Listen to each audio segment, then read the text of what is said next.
Hi everyone, welcome to my channel Professionalism 101. My name is Yang and I'll be your guide to professionalism in this video.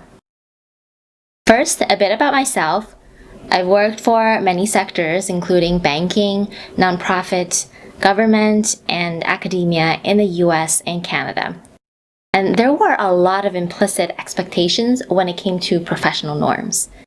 I want to make those expectations explicit. In this first video, I'll go through 6 rules for writing professional emails at work in North America, and I found that all of these rules applied across all my workplaces.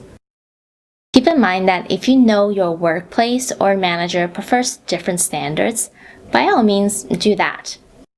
If you're not sure though, keep to these 6 rules and you should be golden. Rule number 1. Prioritize your response time. Different emails warrant different response times. Of course, urgent matters should always be prioritized, but generally speaking, the higher up the command chain the email sender is, the faster you should respond. For emails from my boss, my response time is from minutes to hours during work hours. For emails from my great-grandboss or boss's boss's boss, I would drop everything to answer their question immediately.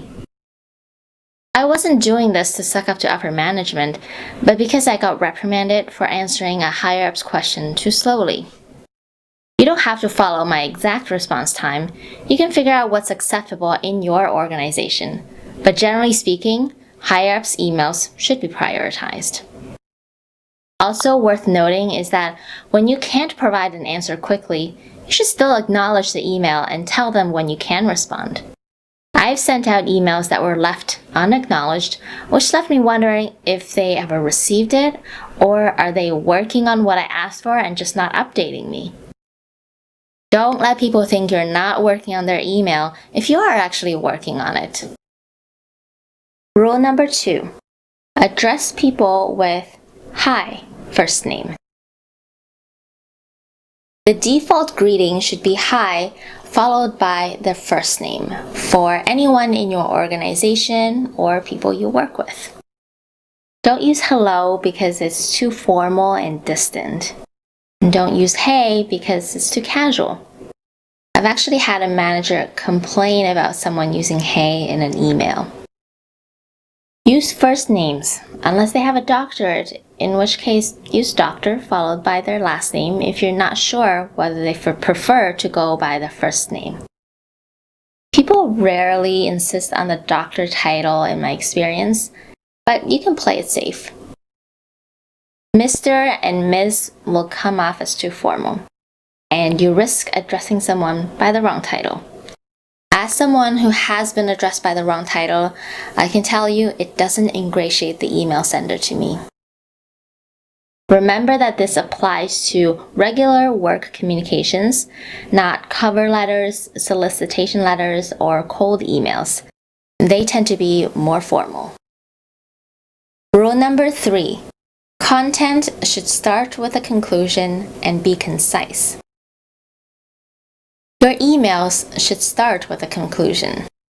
Don't write your emails like a mystery novel, revealing the grand twist at the end about how you found the culprit, because that might be giving your boss unnecessary heart attacks. If your reader understands the conclusion or central message from the start, it makes the communication a lot more efficient and also allows them to prioritize their emails easily. In terms of the length, I prefer short, concise emails because if the reader can spend less time on it, you're making their jobs easier. Of course, you should communicate everything you want to get across. Just be careful about not padding your content or repeating yourself. If there's an important point, try bolding or using a different color instead. Sometimes people think that by writing long emails, they're showing people how hard they work.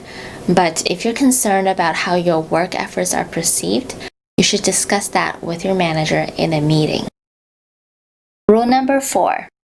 Name your attachments properly and check them. Name your attachments something that will be intuitive to your recipient, so that they'll be able to tell what the file is if they look at their unsorted download folder a month later.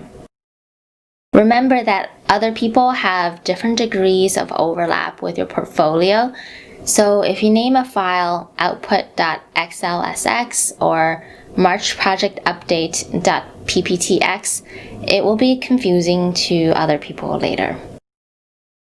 If you send an updated version, append a version number or date to your file name. You could argue that the recipient could rename the file, but you'll look a lot more professional if you name them properly in the first place. Always check your attachments by opening your attachment in the email itself. You don't want to send the wrong version out. I've been in both the sending and receiving end of that, and neither is nice. It's also another opportunity for you to triple check your work with a fresh set of eyes. I assume you have already double checked it if you're about to send it. Rule number 5. Close your emails with best or thanks and a signature with your contact details.